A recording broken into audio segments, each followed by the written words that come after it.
Picture this: a world where the skies never seem to stop weeping.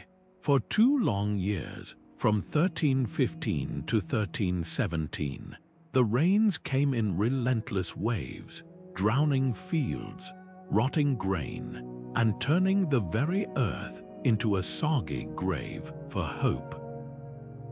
This was the Great Famine, a catastrophe that didn't just empty stomachs, it unraveled the fabric of medieval Europe. But this wasn't just a story of hunger. It was a perfect storm where failing crops collided with raging fires, and the very faith that once held communities together began to fracture under the weight of despair.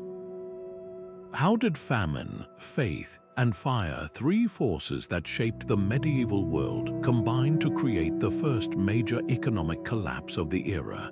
And what can their deadly dance teach us about resilience then and now?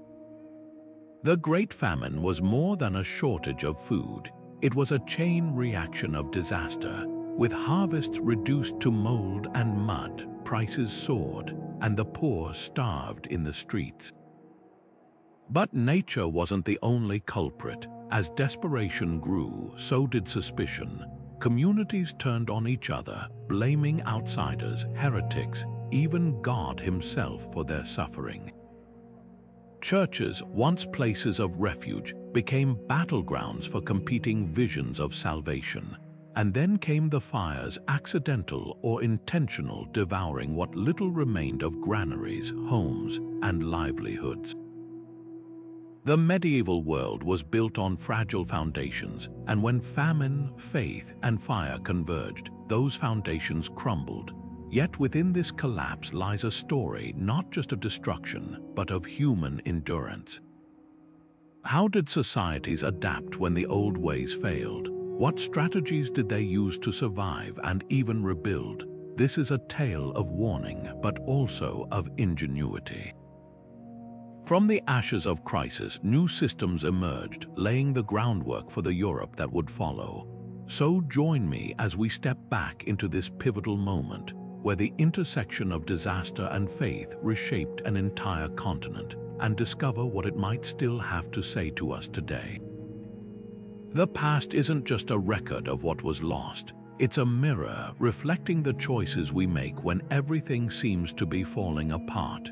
The air grew colder, the seasons more unpredictable, a creeping chill that settled over Europe like an uninvited guest.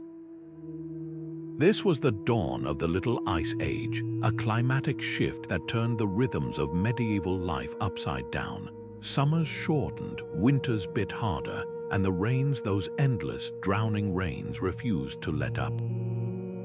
Fields that once yielded golden harvests now lay submerged, their crops reduced to blackened stalks in waterlogged soil. For farmers who measured time by the turning of the seasons, this was more than bad weather. It was a betrayal by the very earth they depended on. As harvests failed year after year, the price of grain didn't just rise, it spiraled beyond reach. Chroniclers like Jean Froissart recorded scenes of unimaginable desperation. Peasants boiling leather belts for broth, grinding acorns into bitter flour, even scavenging for scraps in abandoned villages. The social contract of feudalism, already strained, began to fray. Lords demanded their traditional dues, but tenants had nothing left to give. Laborers who once tilled the land now wandered as beggars, their bodies weakened by hunger, their families scattered in search of food. Markets emptied, trade routes grew quiet, and the intricate web of medieval commerce unraveled thread by thread. Yet the crisis ran deeper than empty bellies. When the earth no longer provided, neither did the old certainties. Faith, the cornerstone of medieval life, wavered under the weight of unanswered prayers. If God allowed such suffering, what did it mean? Some turned to fervent devotion, flocking to relics and pilgrimages in search of divine mercy. Others whispered of corruption, of a church that took tithes from the starving but offered no salvation. The hunger for bread became a hunger for answers, and in that vacuum, unrest simmered. The stage was set for a reckoning, one where the lines between desperation and defiance would blur. The famine had cracked the foundations of society. What would rise from the ruins? The church stood as a towering pillar of medieval life, its spires reaching toward heaven while its teachings shaped every earthly act from birth to burial. But when famine gripped Europe, even this mighty institution found itself tested. For generations, priests had preached that hard work and piety would be rewarded with God's favor. Now, as fields turned to swamps and children wasted away, those promises rang hollow. Thomas of Chantry, a Dominican friar, thundered from pulpits that the famine was divine punishment, a scourge sent to cleanse humanity of greed, sloth, and corruption. His sermon struck a nerve. If suffering was a test of faith, why did the righteous starve alongside the wicked? If tithes bought spiritual protection, why did the church's granaries remain locked while villages emptied? The crisis birthed desperate forms of devotion. Among the most extreme were the flagellants, bands of penitents who marched from town to town, their backs striped with self-inflicted wounds.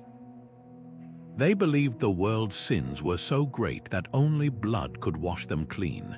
Crowds gathered to watch these spectacles, some joining in, others whispering that perhaps the church had lost its way. Here was the irony. In trying to reclaim divine favor, these movements unwittingly challenged the very institution that claimed to hold the keys to salvation. The church had long mediated between heaven and earth, but now ordinary people sought God directly, through pain and ecstasy, bypassing priests and sacraments. Yet the church's failure wasn't just spiritual, it was painfully practical. Monasteries that once fed the hungry found their own stores dwindling.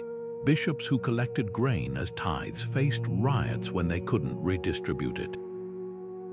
The system of charity, designed for occasional hardship, buckled under years of unrelenting need, and as the institution faltered, so did trust in its divine mandate. When prayers for rain yielded only more storms, when relics failed to heal the sick, people began to ask dangerous questions. If the church couldn't intercede with God in this life, what guarantee did it offer for the next? This erosion of authority wouldn't vanish when the rains finally stopped. The famine planted seeds of doubt that would grow into full-blown dissent centuries later, echoes of which we'd hear in Martin Luther's protests and the upheaval of the Reformation. But for now, the crisis took a sharper turn. As spiritual turmoil deepened, another disaster struck, one that would leave physical scars across the landscape. Fires, whether sparked by lightning or human hands, began to consume what little remained. Timber-framed towns, their thatch roofs tindered dry between downpours, burned with terrifying speed. Fields already barren were reduced to ash. The world wasn't just hungry and questioning, it was literally in flames.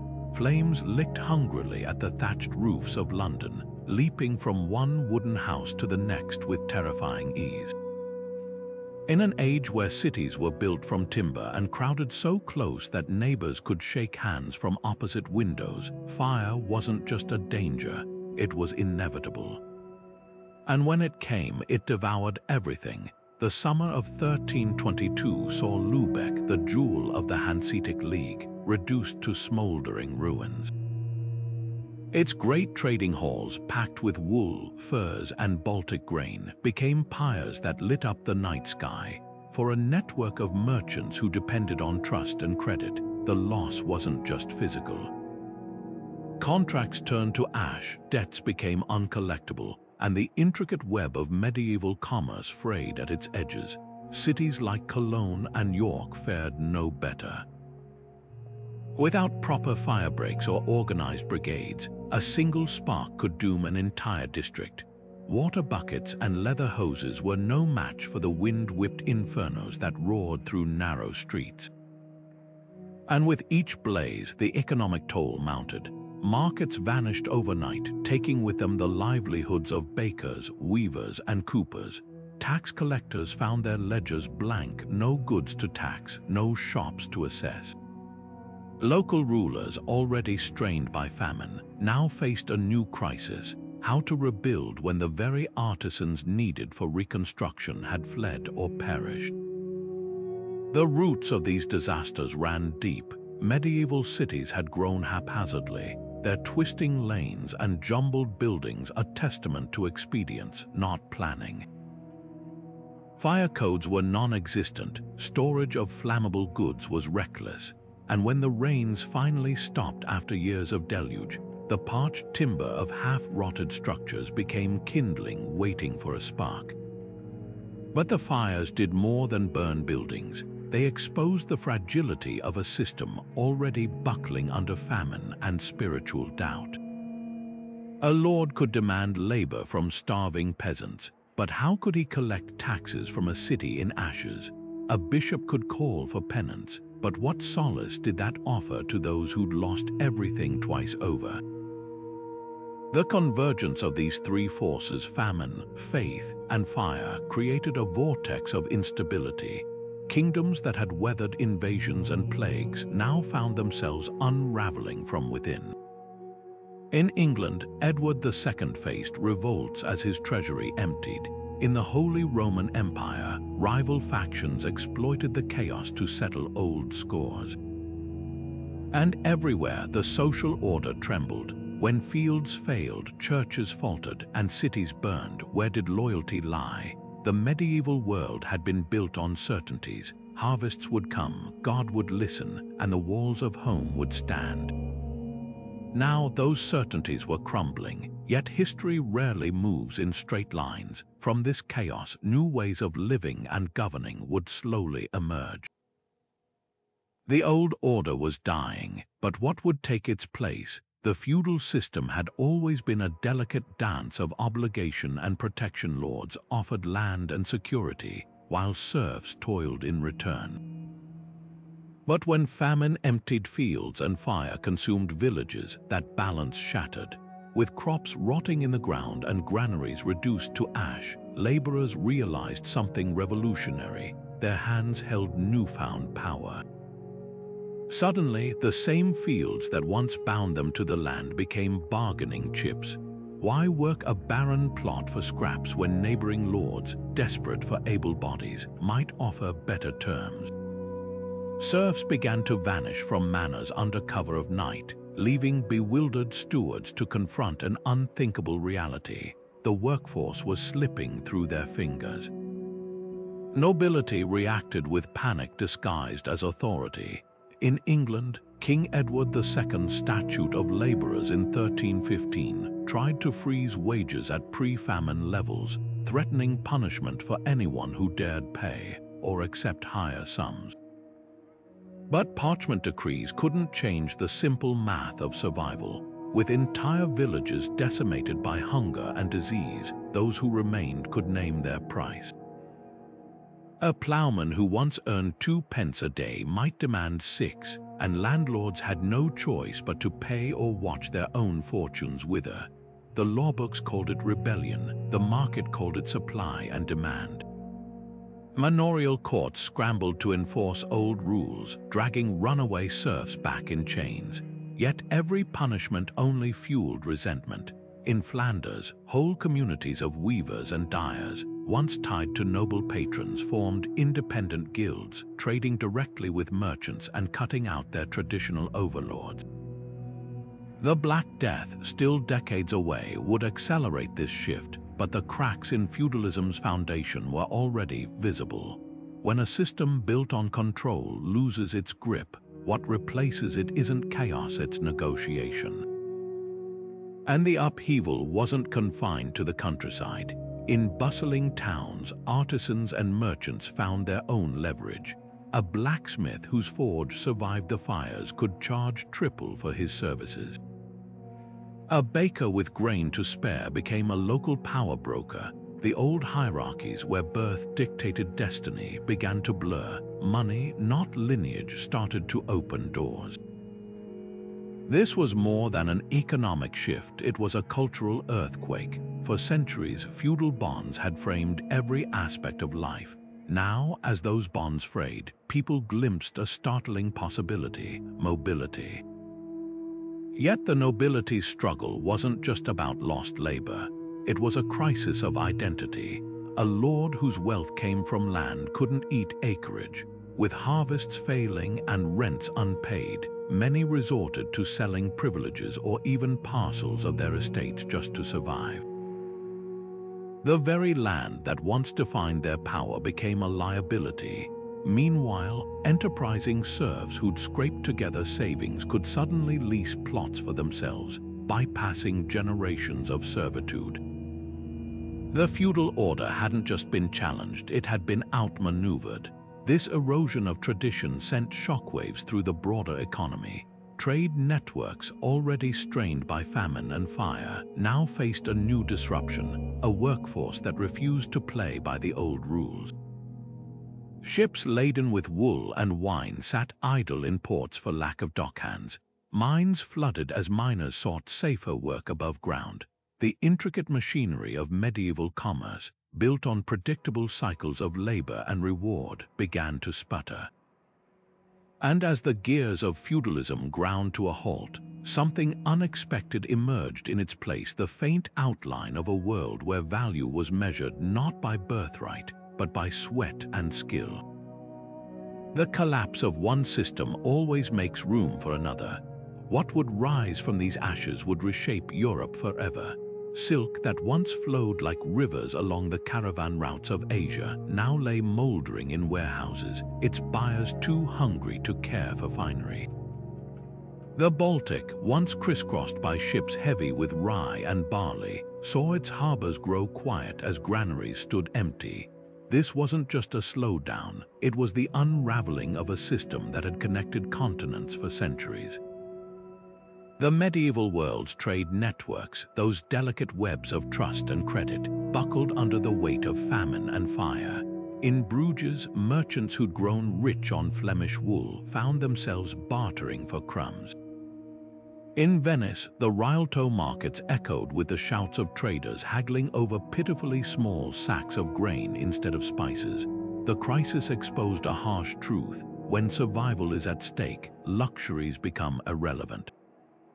At the heart of this collapse were the great banking houses of Italy, families like the Bardi and Peruzzi, who'd financed wars and crowned kings with their gold. Their ledgers were filled with promises: loans to Edward III of England, investments in Sicilian wheat, advances against future wool sales, but promises couldn't fill stomachs. When harvests failed year after year, kings defaulted on debts, and the bankers' carefully balanced ledgers tipped into ruin. The Bardi, once so powerful they could sway papal elections, dissolved in 1345, their assets scattered like chaff in the wind. The Peruzzi followed soon after. These weren't just business failures, they were seismic shocks to an economic system built on trust. If even the wealthiest couldn't pay their debts, who could be relied upon? The ripple effects reached everywhere. Hanseatic merchants, masters of the northern trade, watched as their partners in Novgorod starved or fled. The salt routes of Provence, vital for preserving what little meat remained, grew dangerous as bandits preyed on weakened guards. Even the famed Silk Road, that artery of exotic goods, grew sluggish as Mongol rulers struggled to feed their own people.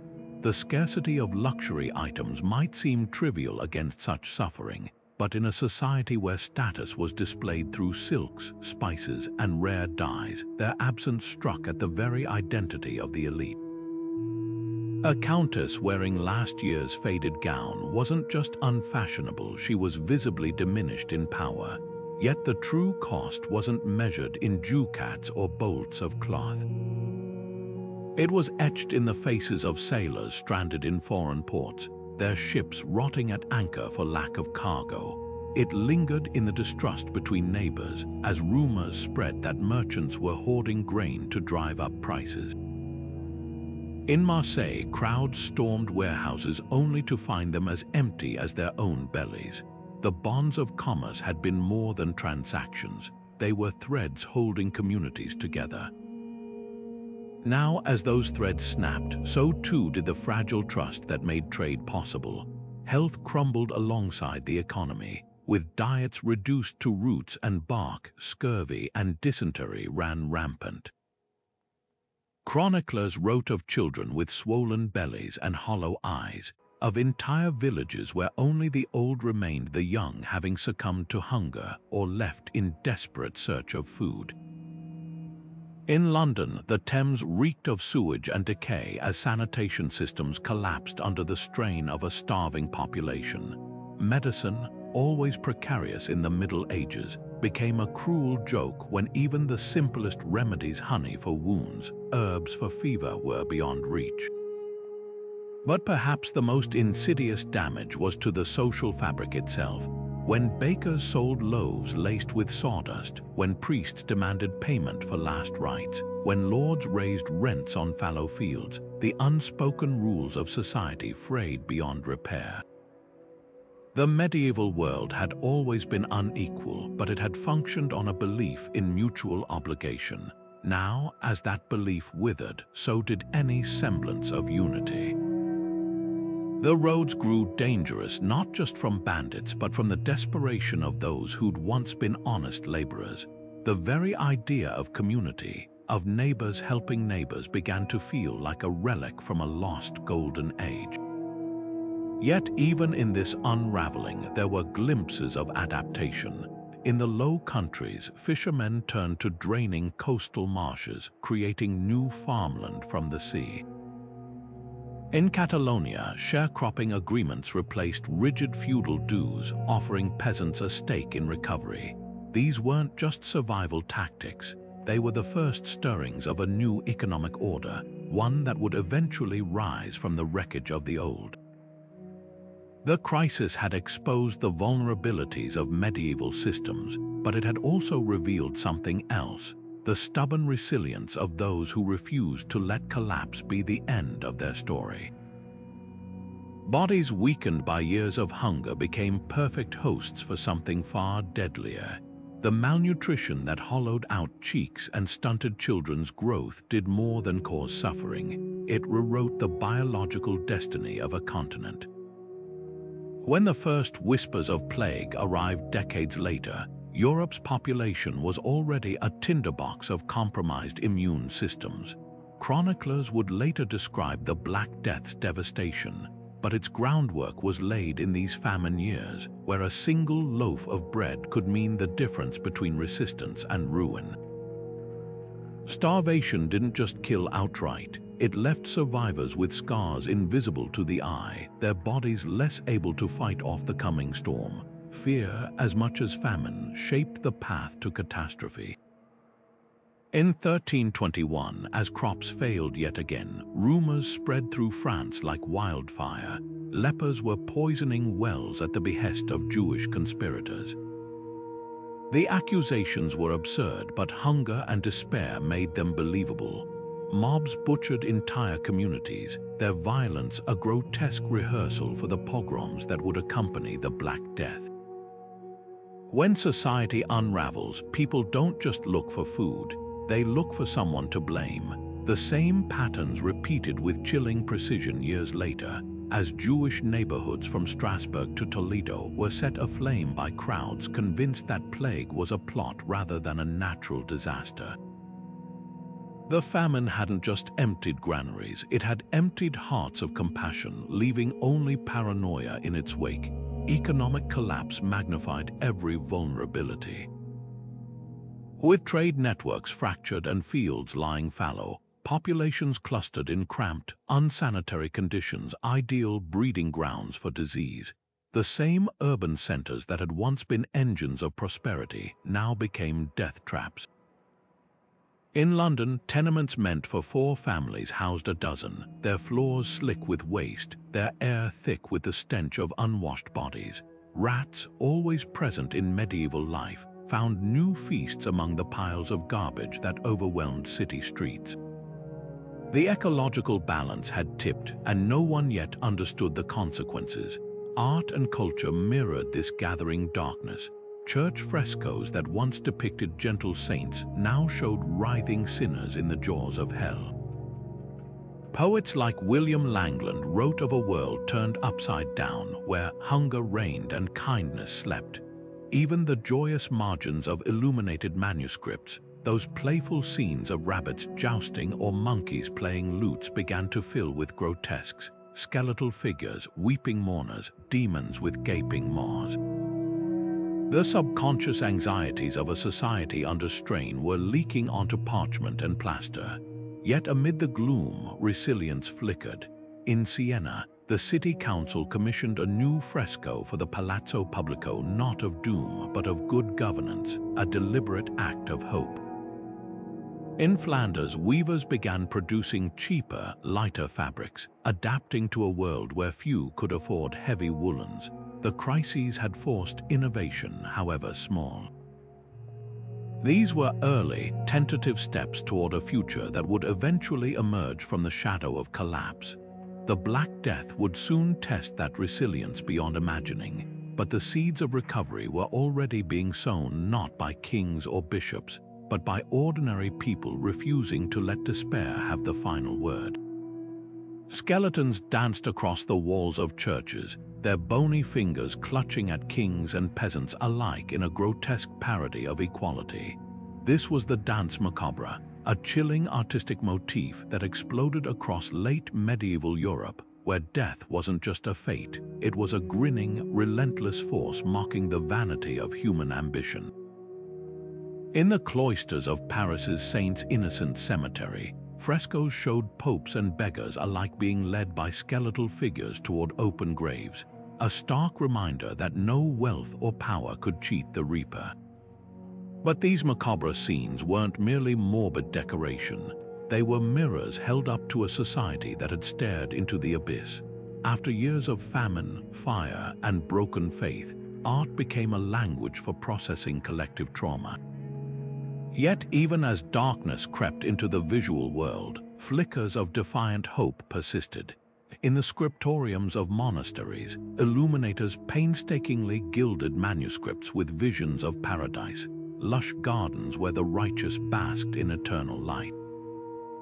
The contrast couldn't have been sharper. On one page, a skeletal death playing a fiddle. On another, angels lifting souls toward golden heavens. The church, sensing the erosion of its authority, wielded art as both warning and comfort. A 14th century Book of Hours might show the torments of hell on one folio, then flip to the Virgin Mary cradling the faithful like lost lambs. This push and pull between terror and solace revealed an institution struggling to maintain its grip on hearts and minds.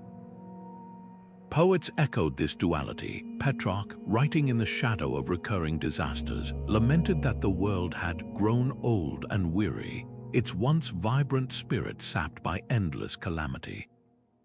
His letters paint vivid scenes of abandoned villages where thistles choked the fields, and of cities where the clatter of commerce had been replaced by funeral bells. Yet even he couldn't resist punctuating his despair with flashes of resilience, urging readers to seek virtue amid the ruins. This tension between acknowledging suffering and insisting on meaning became the defining feature of late medieval expression. Rulers, meanwhile, scrambled to project stability through grand gestures. In London, Edward III ordered the rebuilding of Westminster Hall's roof with towering oak beams, a physical assertion of royal permanence. German princes funded elaborate clock towers in town squares, their mechanical gears symbolizing orderly governance, but these efforts often rang hollow. When the Holy Roman Emperor Charles IV commissioned a golden bridge in Prague, its shimmering surface couldn't mask the hunger in the surrounding countryside. Decree followed decree, laws against grain hoarding, edicts mandating fair wages, proclamations ordering vagrants back to their home manners, yet enforcement crumbled under the weight of systemic collapse. The gap between symbolic power and practical authority yawned wide. In Florence, the city council commissioned a series of allegorical paintings showing justice triumphing over chaos, even as mobs looted bakeries just outside the town hall. French nobles staged lavish jousts where knights wore embroidered tunics depicting bountiful harvests, while actual farmers sowed fields littered with the bones of those who hadn't survived the famine years. The dissonance was palpable, a ruling class performing normalcy while the foundations of their world shifted beneath them. What emerged from this era wasn't just a new artistic style or political strategy, it was a profound shift in how people understood their place in the universe. The certainty that had once bound peasant to lord, earth to heaven, began to unravel. When death danced on church walls, it didn't just remind viewers of mortality, it whispered that all hierarchies were temporary. When Petrarch wrote of a world grown old, he voiced a creeping suspicion that the old ways might not be restored. And when kings built monuments to their own power, they inadvertently highlighted how fragile that power had become. The medieval mind was learning a difficult lesson. Sometimes collapse isn't an ending, it's the birthplace of something entirely new. Edward II of England faced a dilemma no ruler wants, a kingdom starving under his watch. His solution, a heavy-handed attempt to control the uncontrollable. In 1315, with grain prices soaring and riots breaking out across London, his Statute of Labourers decreed that wages must remain fixed at pre-famine levels. On parchment, it seemed logical to prevent greed from exploiting desperation. In reality, it backfired spectacularly. Farmers who couldn't afford to pay laborers at the mandated rates simply stopped hiring, leaving fields untended. Millers caught selling flour above the official price had their stocks confiscated, which only discouraged others from bringing grain to market at all. The king's well-intentioned edicts strangled the very supply chains they were meant to stabilize. Meanwhile, across the Channel in Flanders, hunger ignited a very different response. When Count Louis of Nevers raised taxes on already starving peasants in 1323, he didn't expect armed rebellion, but desperation has a way of sharpening courage. Farmers armed with scythes and axes stormed the castles of their lords, not just demanding bread, but tearing up the tax rolls that bound them to poverty. The revolt spread like wildfire through Bruges and Ypres, fueled by a radical idea. If those in power couldn't or wouldn't feed the people, then the people would seize the means to feed themselves. These two responses, Edward's brittle authoritarianism and Flanders' explosive uprising, revealed the same truth from opposite angles. Systems designed for stability crumbled when confronted with unprecedented crisis. Kings who ruled by divine right found their authority meant little to mothers with empty cooking pots. Nobles who'd spent generations building wealth on the backs of serfs discovered that loyalty evaporates when survival is at stake. Yet amid these failures, quieter stories of adaptation began to emerge. In the English countryside, villagers ignored royal decrees and revived old common field practices, pooling scarce seeds and labor to ensure everyone got at least something to harvest. Along the Rhine, fishermen turned their nets into makeshift irrigation channels, diverting river water to parched fields. These weren't grand reforms announced with trumpet blasts. They were the unglamorous, grassroots innovations of people who had no choice but to improvise. What separated these quiet successes from the loud failures of kings and revolts? Flexibility. Where Edward doubled down on control and Flemish lords clung to privilege, ordinary people adapted because they had to. They experimented, collaborated, and discarded what didn't work without waiting for permission. In doing so, they stumbled upon a profound lesson. Resilience isn't about restoring the old order, it's about inventing new ways forward when the old ones collapse. The famine had stripped away illusions of top-down solutions. What remained was the stubborn ingenuity of those who refused to let their world end. When the old ways failed, survival demanded reinvention. Peasants staring at waterlogged wheat fields made a brutal calculation. Traditional crops wouldn't feed their families, so they turned to rye, a tougher, bitter grain that thrived where barley and wheat withered. It wasn't a choice of preference but necessity. Rye bread was coarse, hard to digest, and mocked as famine food by the wealthy. Yet its deep roots anchored it against relentless rains, and its resistance to mold made it a lifeline. In regions where even rye struggled, farmers abandoned plows altogether, driving their scrawny herds onto fallow fields to graze. Pastoralism, once a supplement to agriculture, became a primary survival strategy. The shift was messy and unplanned: sheep trampling what remained of vegetable plots, cows stripping bark from trees in desperation, but it kept communities alive when grain stores ran empty. Cities adapted too, though their challenges were different. When fire reduced entire quarters to ash, guilds, typically rivals, did something radical. They pooled labor and coin. In Ghent, the weavers and dyers guilds jointly funded brick kilns to replace flammable timber buildings. In Frankfurt, blacksmiths forged communal fire hooks to tear down burning structures before flames spread. These weren't acts of charity but cold-eyed pragmatism. A dyer couldn't sell cloth if the marketplace was rubble. A smith needed customers with homes to furnish. The crisis forced cooperation across old divides, proving that disaster could rewrite even the most entrenched social rules. Longer-term innovations emerged more slowly but left deeper marks. The re-field crop rotation, once confined to scattered monastic estates, gained traction as farmers realized leaving a third of land fallow each year restored nutrients stripped by overfarming. Windmills, previously novelties in wealthier regions, sprouted across the North Sea coast, harnessing relentless gales to grind grain when watermills faltered in drought or flood.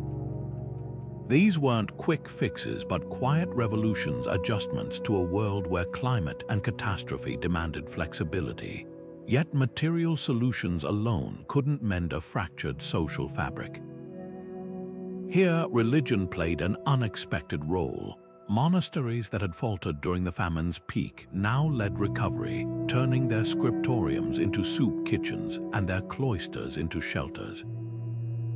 The Cistercians, once criticized for hoarding wealth, distributed seed grain to any peasant willing to work abandoned fields. Parish priests organized charity leagues, compelling local gentry to contribute to communal granaries under threat of public shaming. Even pilgrimages took on new purpose, not just spiritual journeys, but opportunities to exchange survival tactics with distant communities. A friar walking from Burgundy to Santiago might carry word of a new plow design or a remedy for blight. This fusion of practicality and piety revealed a profound truth about resilience. Innovation wasn't just about tools or techniques, it was about rebuilding trust. When the world unraveled, people clung to whatever threads of connection remained, whether bound by shared labor or shared prayer. The same fields that had once symbolized oppression now became experiments in collective survival. The same churches that had faced skepticism during the famine's worst days now housed the very gatherings where neighbors planned their comeback. Survival, it turned out, wasn't a solitary struggle. It was a mosaic of adaptations, some born of desperation, others of cooperation, all testament to humanity's stubborn refusal to surrender to the darkness. Monastery gates creaked open at dawn, not for prayers but for queues of hollow-eyed villagers clutching wooden bowls. Inside, monks who had once measured their days by the rhythm of liturgy now counted portions of thin barley gruel, stretching dwindling stores to feed twice as many mouths as the year before.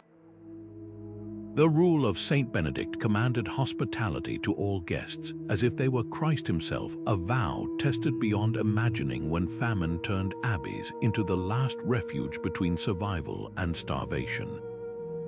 At Fountains Abbey in Yorkshire, records show the brothers slaughtering their prized breeding stock not for feast days, but to distribute meat to skeletal children. In Cluny, monks surrendered their winter cloaks to wrap feverish refugees shivering in the chapter house. The very institutions built to withdraw from the world now stood as its final bulwark against collapse.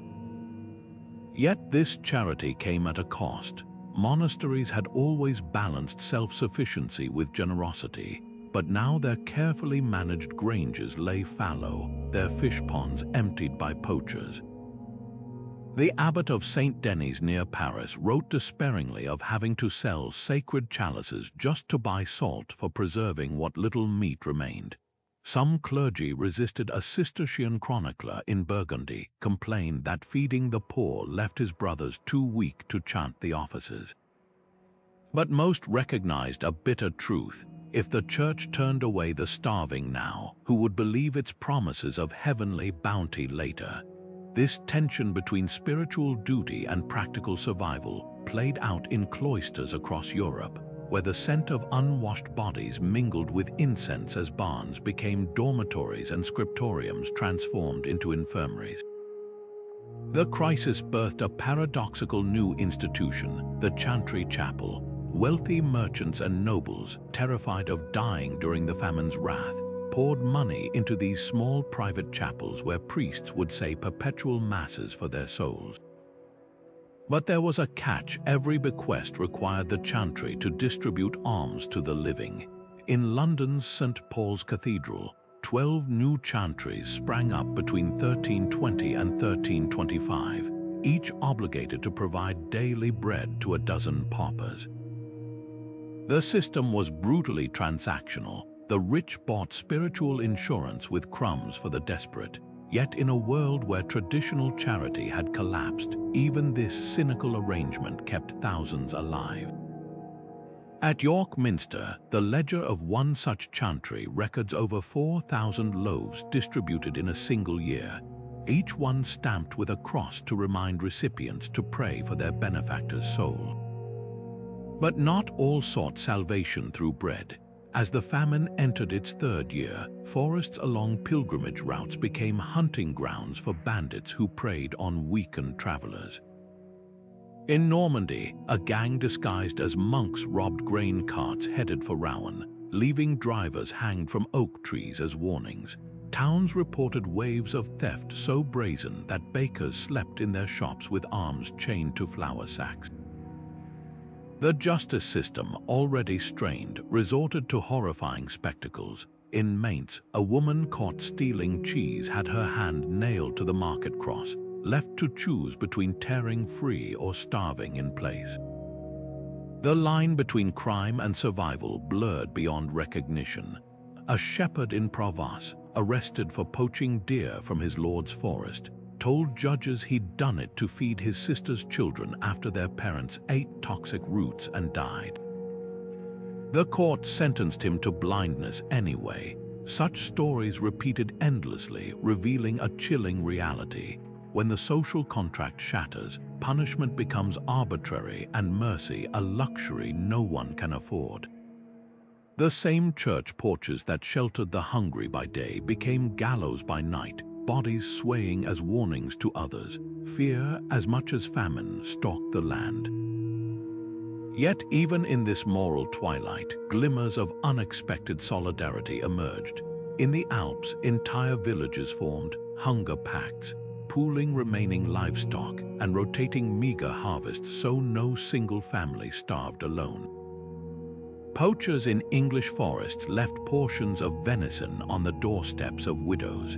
A Parisian chronicle tells of thieves who returned stolen silver after learning it belonged to a hospital.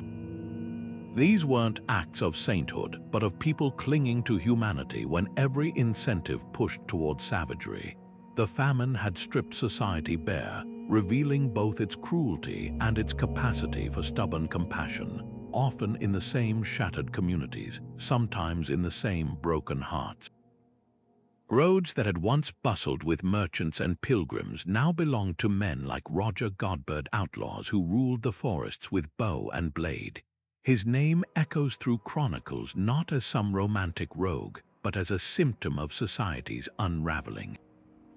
When sheriffs chased him through Sherwood's thickets, they weren't just hunting a criminal, they were chasing the ghost of order itself.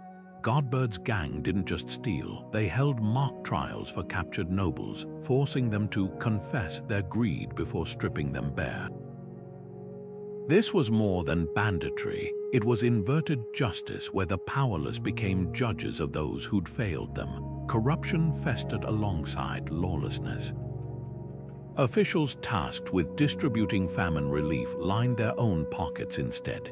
In Flanders, tax collectors demanded double the grain quotas from starving villagers, then sold the surplus to black market bakers.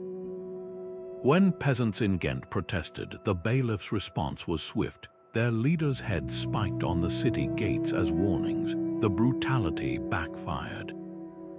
Resentment curdled into open rebellion, with mobs dragging corrupt clerks from their homes and drowning them in the very rivers they'd taxed for mill rights.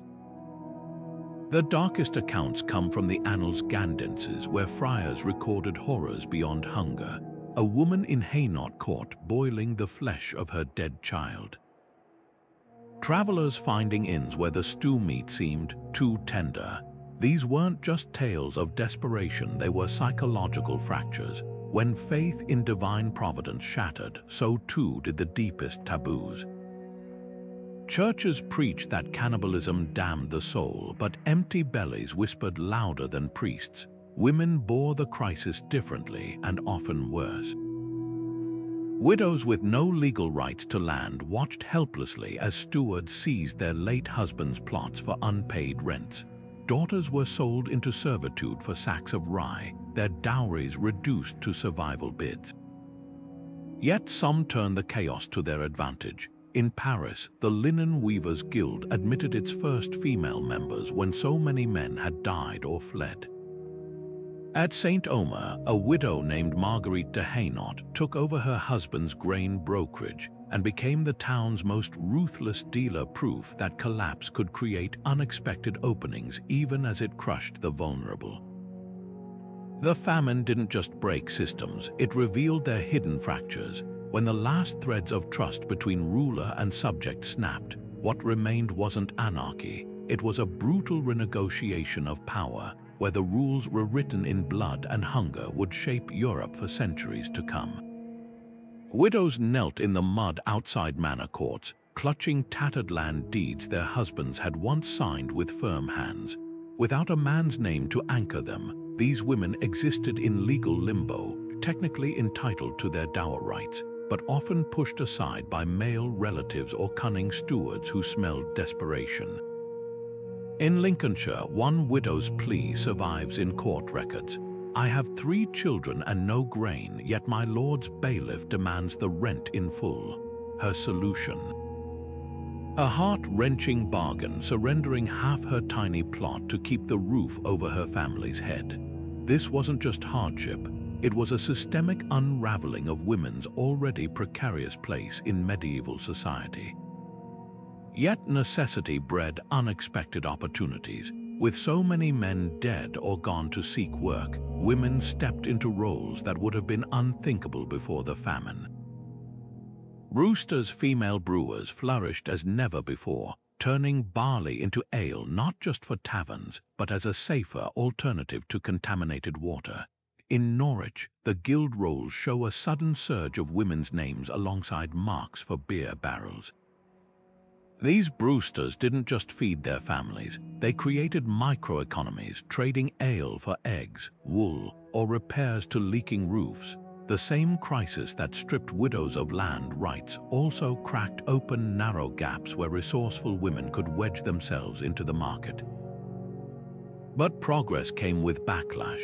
As female voices grew louder in public spaces, so did accusations of scolding, a catch-all charge for women deemed too sharp-tongued or assertive. Church courts in Bristol heard cases against wives who shamed their husbands by bargaining too aggressively at market or gossiped about corrupt officials. The punishment, the cucking stool, a humiliating contraption that dunked offenders in filthy ponds while crowds jeered. The message was clear: even in collapse, the old gender hierarchies demanded performative obedience. Yet contrast this with the soaring reverence for mystic women like Bridget of Sweden, whose visions of divine wrath and redemption captivated starving populations. While Brewster's faced suspicion for earning coin, Bridget's prophecies earned her audiences with kings. Her calls for penitence and reform resonated deeply in a world that felt cursed, proof that spiritual authority could still grant women influence, even when economic and legal systems conspired against them. Children bore the scars of this fractured world in their bones. Skeletal remains from London plague pits show stunted growth and telltale horizontal lines in tooth enamel, markers of childhood malnutrition during the famine years. Many never reached adulthood. Parish records list countless son of John or daughter of Alice burials, their names deemed unimportant to record. Those who survived grew up fast. Apprenticeship contracts show children as young as 7 indentured to butchers or weavers, not for training, but as cheap labor to replace dead workers. The very concept of childhood, already fragile in medieval Europe, eroded further under hunger's relentless grind. Families reconfigured themselves like patchwork quilts. Orphaned siblings clustered together under the eldest child's makeshift care. Grandparents raised grandchildren after parents succumbed to the hunger fever. In Tuscany, tax records reveal bizarre new households, unrelated widows pooling resources under one roof, or teenage boys listed as heads of families comprising younger siblings and ailing aunts. The traditional medieval household, a patriarch ruling over wife, children, and servants, splintered into whatever shape could hold grief and hope in balance. Through it all, women wove invisible nets of survival. They traded recipes for acorn flour, whispered warnings about which lords still honored dower rights, and hid extra loaves in their skirts for neighbors too proud to beg. The famine exposed both the cruelty of their constraints and the quiet genius of their adaptations. When systems break, those already accustomed to bending often prove the most resilient. The scars remained in stunted children, in legal codes that still favored men, but so did the stubborn proof that even collapse could not extinguish their will to remake the world, one desperate innovation at a time. Infants wrapped in swaddling cloths appeared on church steps like silent accusations, left by mothers who could no longer hear their cries. Parish registers from Normandy to Lombardy tell the same grim storylines of tiny graves marked only with "child of unknown parents," their brief lives ending where they began, at the threshold of holy ground. In London's St. Mary-le-Bow, the rector recorded burying 32 abandoned babies in a single year, their bodies so light they barely disturbed the earth. This wasn't just tragedy, it was a generational rupture. The very act of leaving a child at a church door carried cruel irony. These were places that had once baptized infants into community, now reduced to receiving them in death. The collapse of apprenticeship systems deepened the crisis. For centuries, boys as young as 7 had been sent to master craftsmen, not just to learn trades, but to be fed and housed in exchange for labor. Now, with guilds decimated by bankruptcies, those contracts dissolved like parchment in rain. In Cologne, a tanner's ledger from 1324 lists 9 apprentices dismissed in 1 month, their indentures torn up not for misbehavior, but because the workshop could no longer afford even meager meals. Some masters tried to honor their obligations. A blacksmith in York was found dead at his forge, having starved himself to feed his last remaining apprentice. But such loyalty became rarer as desperation hardened hearts. orphans who might once have been absorbed into artisan households now roamed in feral bands. Chronicles describe packs of children trailing armies like jackals, begging for scraps or picking through battlefield corpses for valuables. Others turned to petty theft, fruit stalls, bread carts, anything to quiet the gnawing in their bellies. The law showed little mercy. Court rolls from Paris show a boy of 10 hanged for stealing a loaf. His defense, "My sister was colder than the rope," dismissed as irrelevant. Beyond the human toll, the land itself bore scars. Deforestation accelerated as starving populations stripped bark from oaks for famine bread and hacked down entire woodlots for fuel. Riverbanks collapsed without tree roots to hold them, silt-choking fish breeding grounds. The Thames, once thick with salmon, ran murky and empty. Even the weather seemed to conspire against recovery. Unseasonal frosts killed off the young saplings that might have reforested the hills. Yet nature's resilience flickered in unexpected places. Wetlands drained for farming reverted to marshes, becoming havens for herons and otters. Wolves, absent from England for generations, slunk back into abandoned villages, their howls mingling with the wind through broken rafters. The crisis had forced humans to retreat, and in their absence, the wild crept back in a bittersweet reminder that collapse for one species could mean rebirth for another. The children who survived this broken world would grow up knowing both truths: that society's promises could shatter like thin ice, and that life, in some form, always found a way to continue. The great aurochs, once roaming Europe's forests in massive herds, vanished from the land not by the sword but by the spoon. Starving villagers, their fields reduced to swamps, turned to hunting with desperate intensity. These mighty beasts, ancestors of modern cattle, standing taller than a man at the shoulder, had survived centuries of royal hunts, only to be wiped out by peasants armed with nothing but hunger and makeshift traps. The last recorded aurochs in Britain fell not to a noble's arrow, but to a band of famished farmers who boiled its bones for broth. It was a quiet extinction, unmarked by fanfare, yet it spoke volumes about how deeply the crisis had altered the balance between humans and nature. Forests suffered even more visibly. With grain stores empty and firewood scarce, entire villages turned to stripping bark from oaks and beeches, not just for fuel, but as a last-ditch famine food. Chroniclers wrote of trees standing like skeletons, their bare trunks oozing sap where starving families had peeled away the nourishing inner cambium layer. In the Ardennes, so many trees were felled that landslides became common, their denuded slopes unable to hold back the relentless rains. Rivers choked with eroded soil, their waters turning the color of rust as they carried away the very earth that might have regrown crops.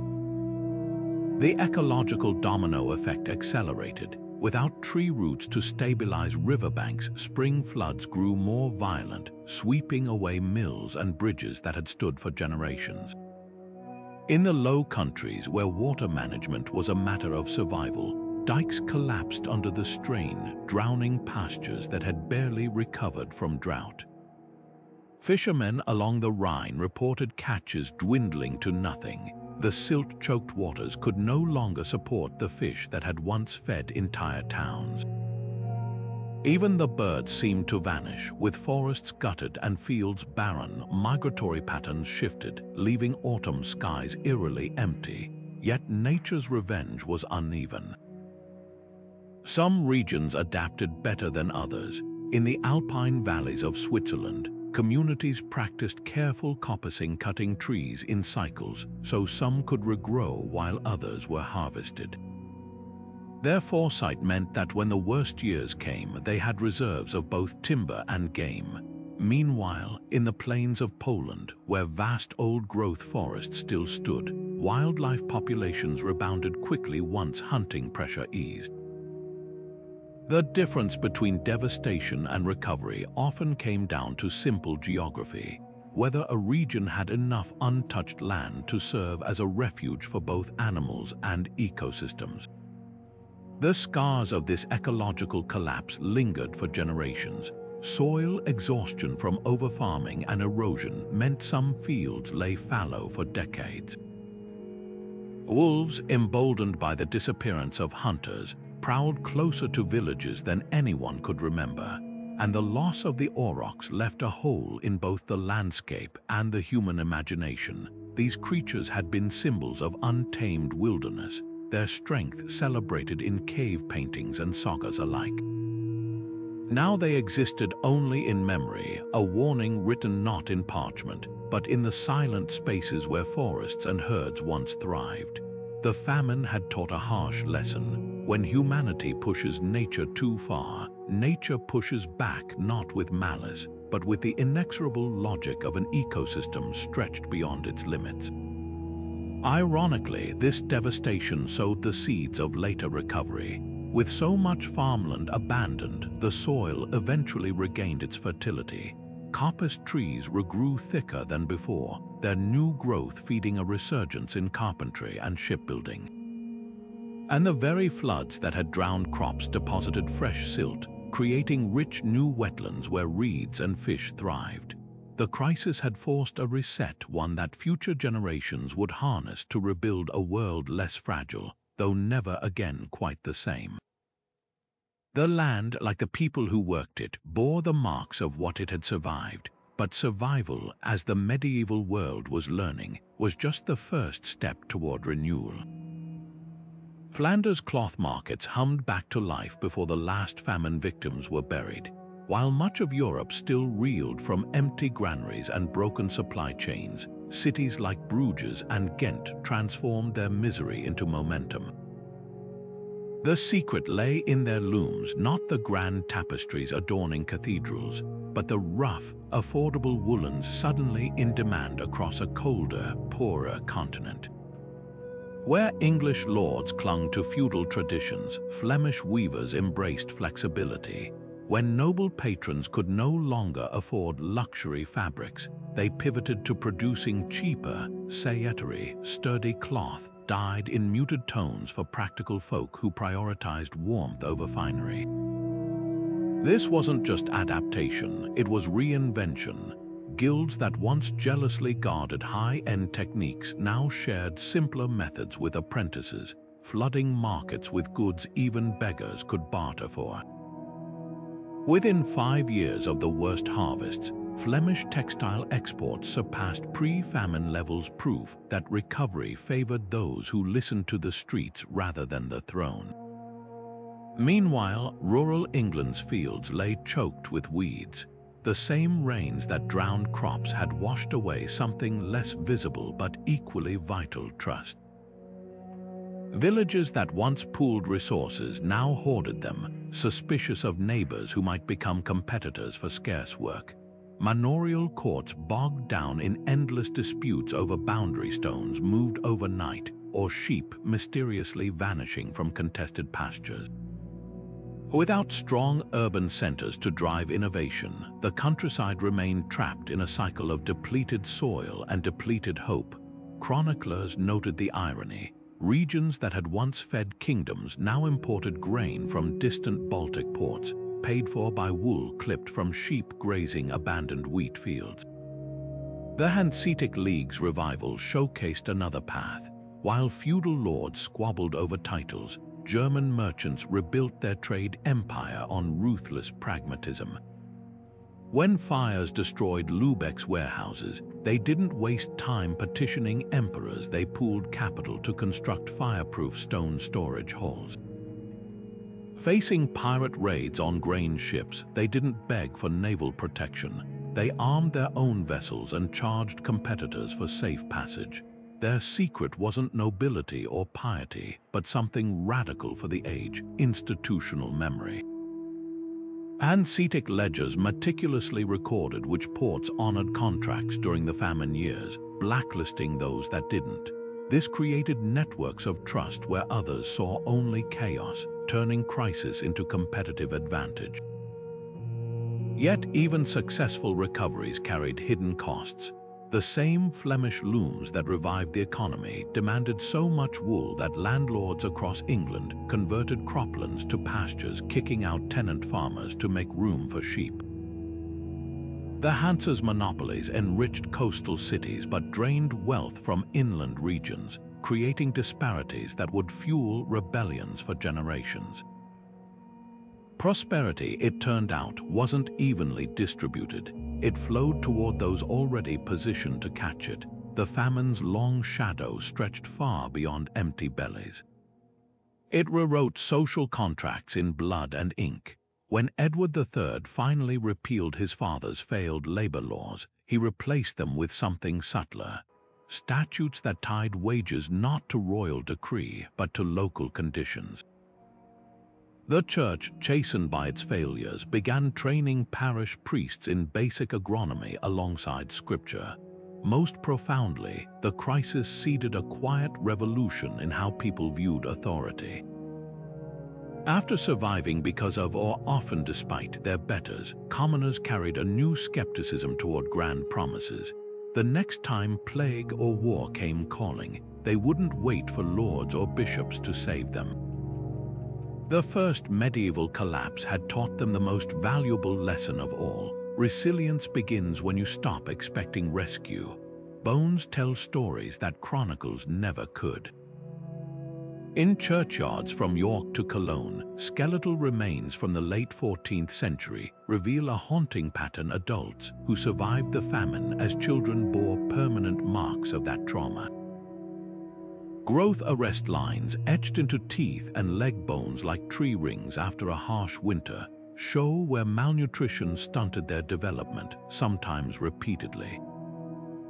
These weren't just records of hunger, they were blueprints for a generation shaped by scarcity. Even those who lived to see prosperity carried invisible scars, their bodies forever marked by years when every meal was a gamble. This physiological legacy bled into cultural memory. Parish records from Normandy show marriages delayed by a decade compared to pre-famine years, young couples waiting not for romance but for proof they could feed more mouths. In Tuscany, dowry contracts began including clauses for grain reserves alongside the traditional linens and silver. The crisis had rewritten social scripts. Where once large families meant security through labor, now they represented vulnerability. A Florentine merchant's diary from 1343 captures this shift perfectly. "My father had 8 children and called it God's blessing. I have 2 and call it prudence." Economic behavior transformed just as profoundly. Tax rolls from Burgundy reveal peasants dividing inheritances into ever smaller plots, preferring guaranteed subsistence over risky expansion. Millers hoarded grain through good harvests, their storage sheds bulging while markets starved, not from greed, but from the visceral memory of empty bellies. Even the wealthy weren't immune. Last wills from English gentry show a surge in famine clauses, estates tied to strict food distribution plans that outlived the testators by generations. The trauma birthed something unexpected: early forms of risk management. Venetian ship captains, once content to sail with single cargoes of spices, began dividing holds into compartments, a practice called partisani that ensured losing one shipment wouldn't ruin them. German miners developed Erbstollen, shared drainage tunnels that spread the cost of keeping pits dry. These weren't just practical innovations, they were psychological armor against a world that had proven itself capricious. Perhaps most strikingly, the crisis seeded economic theories centuries ahead of their time. The Orsmy Treatise, written by a French bishop in 1360, argued that hoarding during plenty caused artificial scarcity, an early nod to supply and demand principles. Meanwhile, Islamic scholar Ibn Khaldun documented how societies that overcame collapse often emerged more resilient, their survivors developing a sabiyya, or social cohesion forged through shared hardship. These thinkers, though separated by continents, recognized the same truth. Trauma didn't just break societies, it rewired them. The children of the famine grew into adults who measured wealth not in coin but in resilience. Their ledgers spoke of grain stores before gold. Their prayers invoked steady yields more than salvation. They built a world where every decision carried the ghost of hunger, a shadow that would linger long after the fields grew green again. Nicholas Orsme, a bishop with a mathematician's mind and a reformer's heart, watched as French kings minted coins so thin they shimmered like fool's gold. These weren't just monetary tricks, they were acts of desperation, as empty treasuries turned to currency debasement to fund endless wars. But Orsme saw the hidden cost. In his treatise on the origin, nature, and alteration of money, he laid bare a truth that eluded most medieval rulers. When you dilute a coin's silver, you dilute trust itself. Money belongs not to princes, but to the community, he wrote, condemning inflation as a stealth tax on the poor. His insights were revolutionary for an age where kings saw coinage as personal piggy banks. Inflation, Orsme warned, didn't just raise prices, it eroded the very glue holding economies together. Farmers who'd stored coins for seed found their savings worthless come planting time. Merchants haggled not over goods, but over which year's coinage still held value. The chaos of the famine years had taught him what modern central bankers would later confirm. Currency is a social contract, and when rulers break it, hunger often follows. Yet, even as Orsme diagnosed these dangers, another economic philosophy thrived in the guild halls of Europe. Where kings saw money as a tool of power, guilds treated it as a measure of fairness. Their ledgers weren't just balance sheets, they were moral documents. A master weaver in Ghent might charge premium prices for fine tapestries, but guild rules forced him to keep sacks of cheaper woolens for local laborers. Price gouging during shortages could get a baker barred from his oven for life. This moral economy prioritized community survival over individual profit, a stark contrast to the cutthroat speculation of royal financiers. When a London fishmonger was caught hoarding herring during a lean season, his guild didn't fine him. They nailed the rotten fish to his door as a stinking rebuke. The message was clear. Economics wasn't just arithmetic, it was accountability. The tension between these two worlds, Orsme's analytical pragmatism and the guild's ethical imperatives, mirrors debates still raging today. Modern stimulus packages and quantitative easing echo the same dilemmas medieval rulers faced: how to inject liquidity without sparking runaway inflation. Our farmers' markets, with their fixed margins on bread and milk, carry whispers of guildhall price controls. Even cryptocurrency enthusiasts, for all their talk of disruption, are wrestling with Orsme's ancient question: who gets to decide what money is worth? The real lesson of this medieval economic crossroads isn't about coins or cloth. It's about the choices societies make when stability crumbles. Do you debase your currency to keep fighting wars or tighten belts to preserve trust? Do you let markets run wild or enforce rules that prioritize the many over the few? The famine years forced these questions into the open, proving that economics is never just numbers on parchment. It's the story of who eats and who starves, who thrives and who's left holding bags of worthless silver. Orsme and the guilds, in their very different ways, laid bare a truth we're still grappling with. When crisis hits, your economic theories reveal your deepest values. The Black Death would soon test those values beyond imagining. The medieval world thought it had tamed nature until the rains came. Today, we make the same mistake with our just-in-time supply chains and climate-controlled warehouses, forgetting how quickly the delicate threads of commerce can snap. Like 14th century merchants watching Baltic grain routes collapse, modern CEOs now stare at shipping containers stranded in pandemic backlogs or crops withering in record heat. The parallels aren't just poetic, they're practical. When medieval cities hoarded grain during famines, they worsened shortages. When modern nations restricted wheat exports during recent crises, global prices spiked, pushing millions toward hunger. History doesn't repeat, but it rhymes with chilling precision. The Church's fatal error wasn't just failing to feed the starving, it was blaming them for their own suffering. Preachers thundered about divine punishment while ignoring feudal systems that concentrated land and wealth. Today's version plays out in boardrooms and parliaments, where food insecurity gets dismissed as personal failure rather than policy failure. Imagine a world where medieval bishops had scrutinized crop rotation instead of sin, or where modern leaders treated climate resilience as urgently as stock buybacks. The real lesson isn't that disasters happen, it's that elites consistently protect systems rather than people, yet hope lingers in the archives. Hanseatic merchants rebuilt trade networks by sharing risk. Alpine villages survived through communal grain stores. These weren't miracles, they were choices. Our ancestors left us more than ruins, they left blueprints for resilience. The next crisis won't look like the Little Ice Age, but the same principles apply. Diversify supply chains, localize critical production, and above all, reject the lie that vulnerability is moral weakness.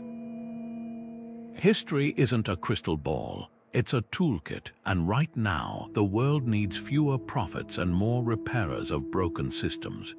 The Great Famine didn't just empty granaries, it emptied the medieval world of its certainties. What emerged from the wreckage wasn't merely survival, but the slow birth of something new. Peasants who'd once bowed to feudal lords now bargained for fair wages.